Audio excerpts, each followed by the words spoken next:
और अब कुछ खबरें तिजारती दुनिया से। पाकिस्तान और सऊदी अरब के दरमियान तिजारत के शोबे में बड़ी पेशरफ्त सामने आई है। फरवरी 2025 में जद्दा में पाकिस्तान की पहली सिंगल कंट्री नुमाइश मुनक्किद हो गई। जाम कमाल ने कहा है कि जद्दा में होने वाली नुमाइश में 133 पाकिस्तानी कंपनियां शिरकत करेंगी।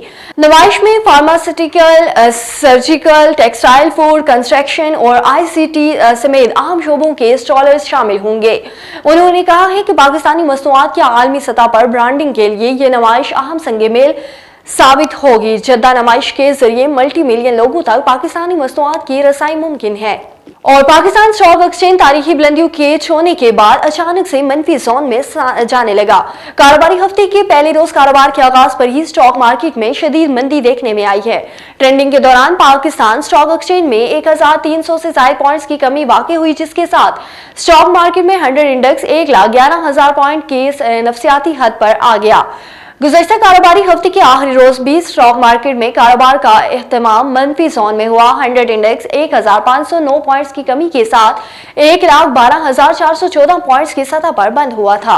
और वफाकी सूबों ने टैक्स डेटा की शेयरिंग में हायर इनकम टैक्स ऑर्डिनेंस के राजदारी सेक्शन 216 में तरमीम पर इफ्तिताह कर लिया। राजदारी कवानीन के बायस वफाक ने सूबों के साथ टैक्स धुंधलगान की इनकम टैक्स गोशवारी शेयर करने से इनकार कर दिया था।